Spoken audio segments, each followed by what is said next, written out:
Hello दोस्तों, आज मैं जानकारी देना चाहूंगा आपको एक कंडीशन, एक बीमारी जिसे कि एवास्कुलर नेक्रोसिस कहते हैं। सडनली कुछ पिछले कुछ सालों में कई सारे कारणों से यह एवास्कुलर नेक्रोसिस बड़ा ही कॉमन, एक बहुत ही कॉमन बीमारी होकर उभरी है। इसमें कोविड का रोल और स्टेरॉइड का रोल बहुत ज्यादा रहा है और पहले भी यह बीमारी थी, कॉमन थी, पर इतनी कॉमन नहीं थी जितनी की अभी हो गई है। क्या हुआ है कि कोविड के समय जो 2-3 साल कोविड रहा, उस समय कई लोगों को इलाज के तौर पर स्टेरॉइड दिया गया और स्टेरॉइड देने की वजह से यह बीमारी काफी कॉमनली हुई है। यंग लोगों को इसने ग्रस्त किया है। इसकी वजह से क्या होता है, ये कहीं भी हो सकता है, घुटने में हो सकता है, कोहनी में, कंधे में, पर जो सबसे कॉमन साइड है इसका, ये कूल्हा है। लोग जनरली हल्का सा डिस्कम्फर्ट, हल्का सा स्टिफनेस से प्रेजेंट करते हैं, जो कि ग्रेजुअली धीरे धीरे बढ़ता है और मरीज को इस हद तक खराब कर देता है कि मरीज के लिए चलना भी मुश्किल हो जाता है। कई बार एक कूल्हे में कुछ कंडीशन में 30-40-50% कंडीशन में दोनों कूल्हे में हो सकता है। जैसे जैसे ये कंडीशन बढ़ता है, कूल्हे का कार्टिलेज खराब हो जाता है, कूल्हे का जो राउंड शेप होता है वो खराब हो जाता है, बॉल और सॉकेट के बीच में एब्नॉर्मल घर्षण होने लगता है, जिसकी वजह से दर्द होता है और पेशेंट को परेशानी होती है। तो ये कंडीशन जब आगे बढ़ता है तो ये धीरे धीरे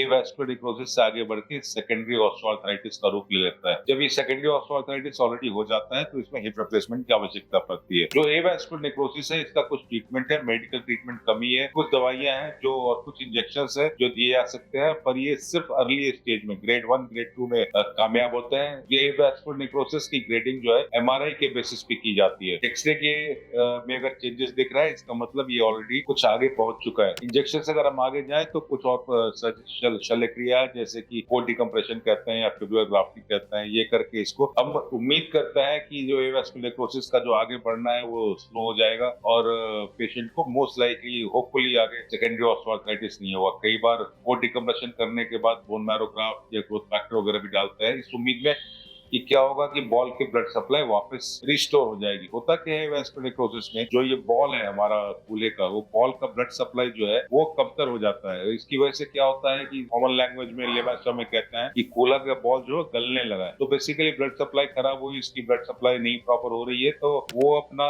जो स्ट्रेंथ है, अपनी स्पेरिसिटी है, वो छोड़ देता है और वो मरीज को परेशान करने लगता है। अगर ये लेट हो रहा है, सेकेंडरी ऑस्टियोआर्थराइटिस ऑलरेडी हो गया है, then you should strongly consider total hip replacement surgery. Total hip replacement काफी कामयाब सर्जरी है, दर्द वगैरह होता नहीं है पेशेंट को। यूजुअली सर्जरी के बाद कई प्रकार के हिप होते हैं जो हम एज के हिसाब से डिसाइड करते हैं पेशेंट को कौन सा हिप होना है, सीमेंटेड हिप होना है या अनसीमेंटेड हिप होना है। नॉर्मली यंग लोगों के लिए हम अनसीमेंटेड हिप प्रेफर करते हैं, सिरामिक हेड के साथ, जिसकी लॉन्जिविटी बहुत ही ज्यादा होती है। पेशेंट हिप रिप्लेसमेंट के बाद ऑलमोस्ट सब कुछ कर सकता है दौड़ने कूदने के अलावा, और पेशेंट टोटली पेन फ्री होता है, चाल काफी अच्छी हो जाती है, अपनी जिंदगी वो पेशेंट नॉर्मल ढंग से बिना पेन फ्री होकर गुजारने लगता है। मेरे कई सारे ऐसे पेशेंट हैं जिनका मैंने दोनों हिप रिप्लेसमेंट, दोनों कूल्हों की सर्जरी, दोनों कूल्हों का प्रत्यारोपण एक ही सिटिंग में किया है, जिससे सब मरीज का समय बचता है, उसकी रिकवरी बहुत फास्ट हो जाती है। तो I prefer to do both the hips at the same time, just like I do both the knees if the patient is fit. अगर पेशेंट को फिटनेस मिल जाती है फिजिशियन की तरफ से या एस्थेटिस्ट की तरफ से, तो मैं दोनों कूल्हे और दोनों घुटने एक साथ करना